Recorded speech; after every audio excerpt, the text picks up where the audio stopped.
One day, I was on my way to a friend's dacha.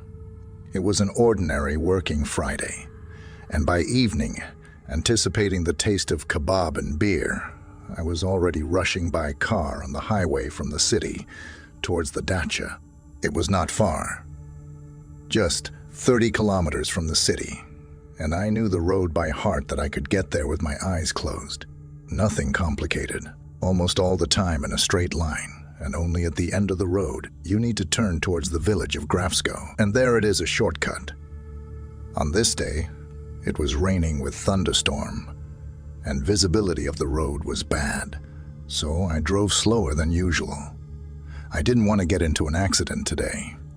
Halfway down the road, I hit a traffic jam. Where could it have come from on the highway? After 2 hours of snail's pace, I saw the cause of the traffic jam. Road repairs. It's like always as I drive. It's always an adventure. Road repairs, accidents. Well, we'll have to take a detour. And how fortunate.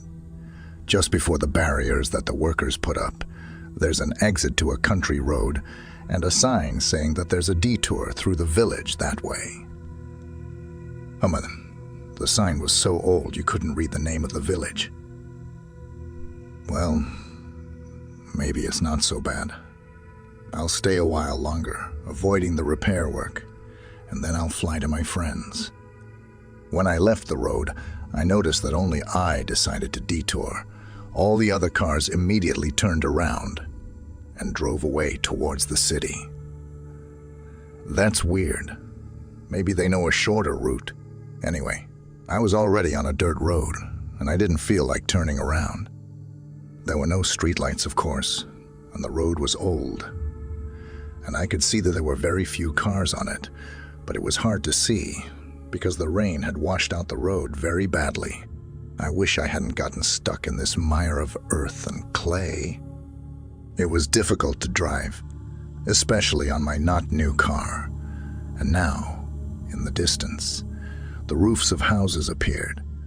The time was already past midnight, and the rain only intensified, turning into small hail. Great. This is just what I needed.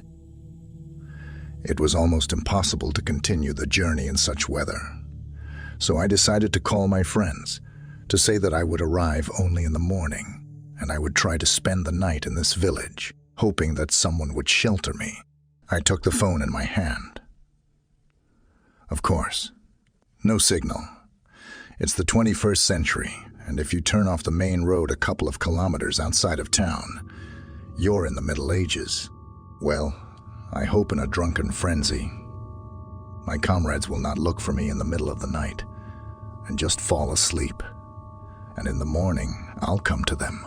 I drove up to the first houses. Apparently, this village consisted of one road with houses on the left and on the right. Speaking of houses, they didn't look very habitable. I didn't see what happened to the other houses, but the first two shocked me a little. To say that they were old was not enough. They were dilapidated, decrepit, overgrown with impenetrable thickets of some bushes. There was no light in any of the windows. It didn't surprise me.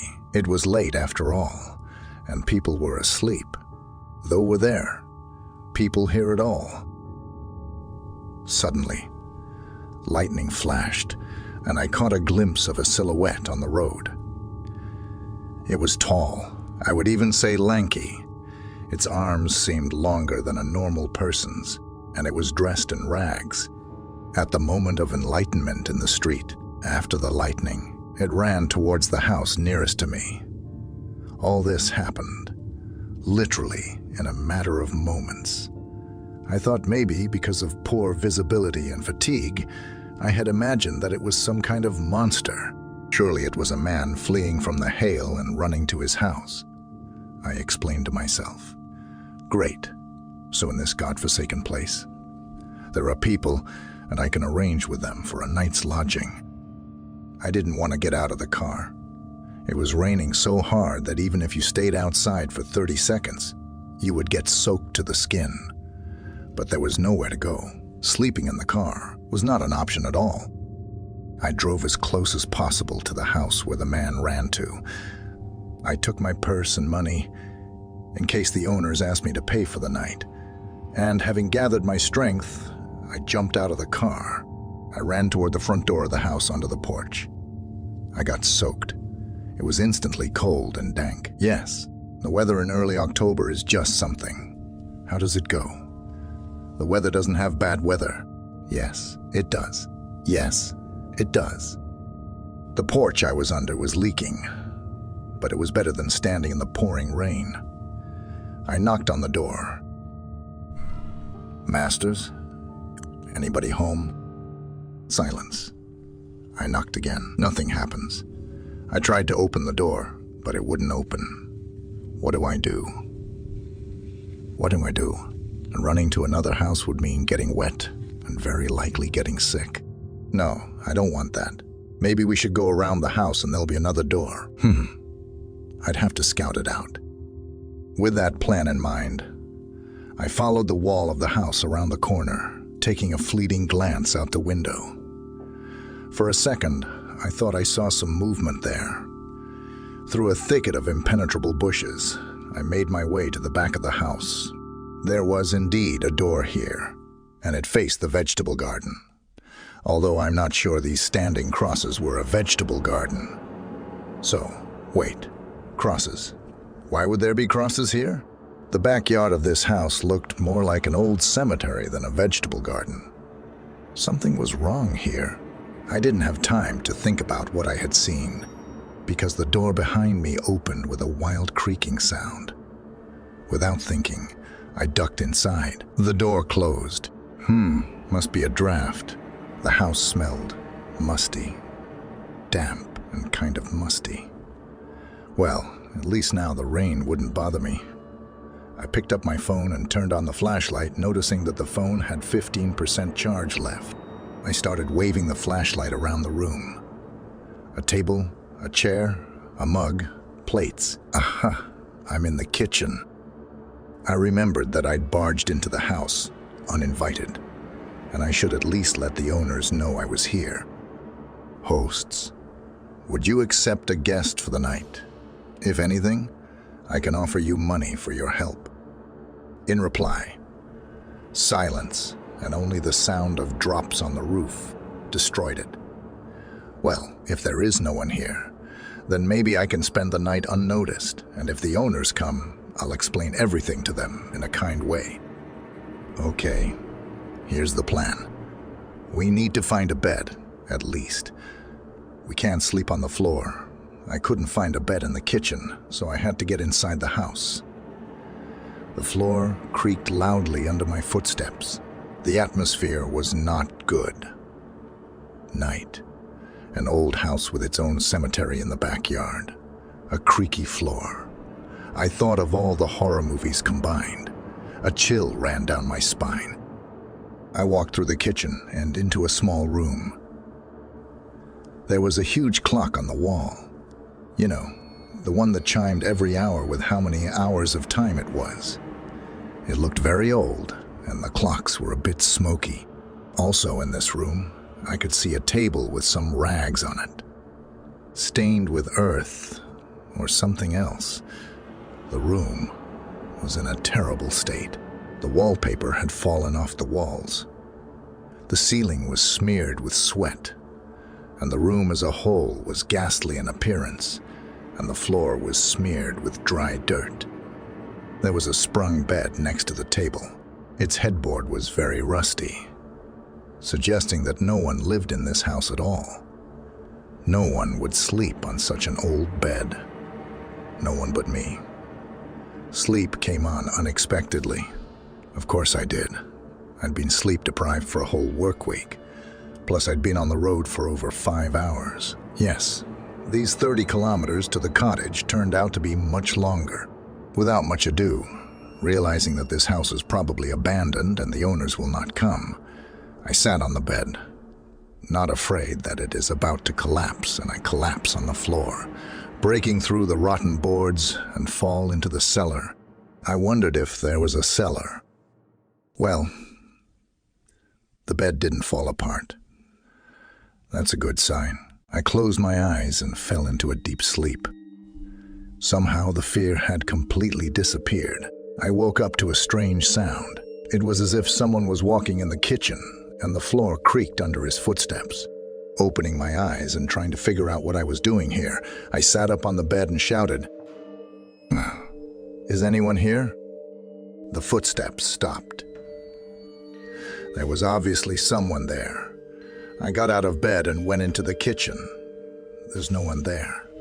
I turned on the flashlight on my phone. The floor was covered in fresh dirt. What the hell is that? What's going around here at night? That's so dirty. And where did it go? The thoughts in my head began to jumble with fear. Turning to leave the kitchen, I saw a tall shadow flicker into the room. I ran in there. More dirt. It led toward a small hatch on the floor. Why didn't I see it when I came into this room? Well, should I go in there, or what the hell? I haven't fought any evil yet. I sat down on the bed, thinking about what to do next. I could hardly sleep. I didn't want to run to the car either. I had just dried off, and it was still raining outside. So I had to go and find some adventure for my ass. I found my old Swiss Army knife in my bag. At least I had a weapon. But if it's something otherworldly, it won't help me. I plucked up the courage to go to the hatch. Shall I open it? No. Why? What if there's something interesting in there? Yeah, like a ghoul or something. That's interesting. Well, we have to do something, don't we? We have to do something. Finished arguing with myself, I started to open the hatch.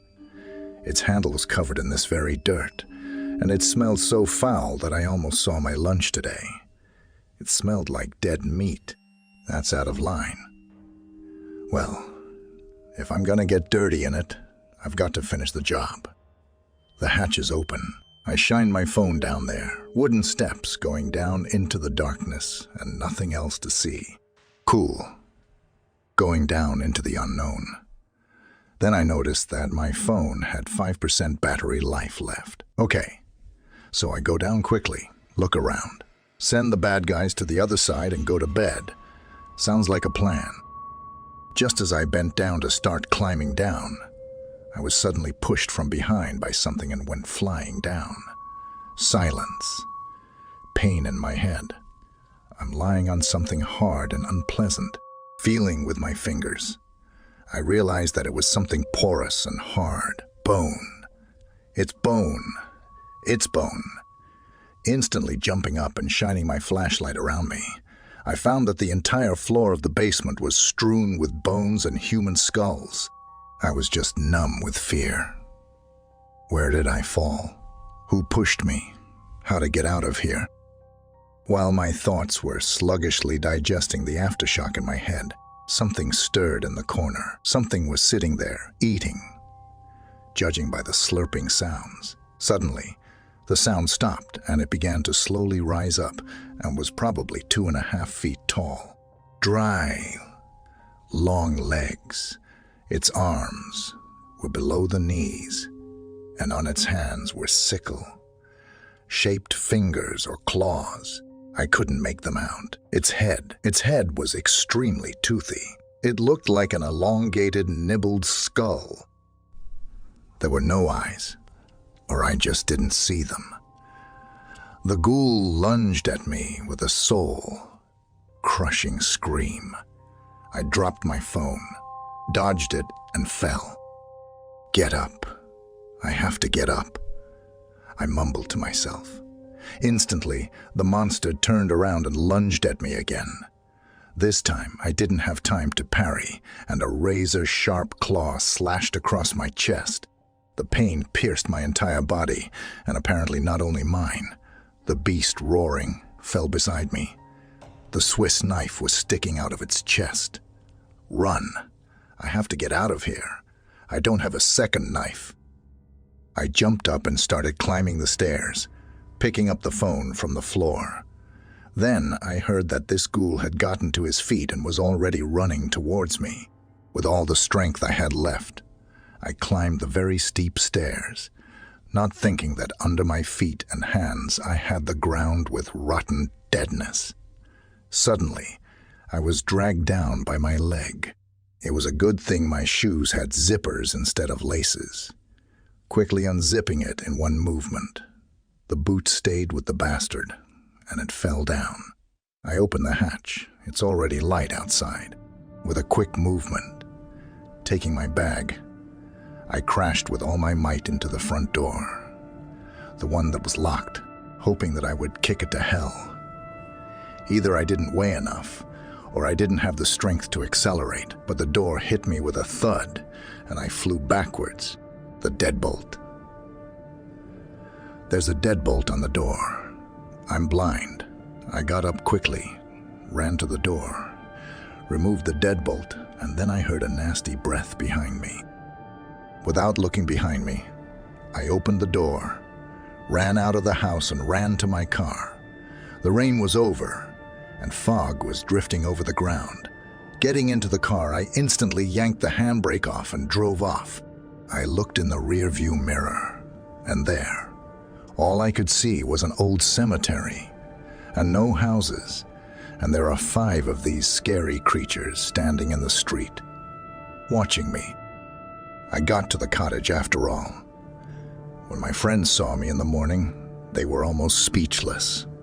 Dirty, all over the chest bloody cut, without a shoe, all disheveled. I told them everything. My friend looked at me in bewilderment and said, "There is no village there. There is only an ancient cemetery. It appeared after it. But wait, there was a village there, but it burned down more than 100 years ago. Everyone who lived there died, and they buried all the inhabitants there, in the place where the village burned down. Yeah, I think we'll take a different road home."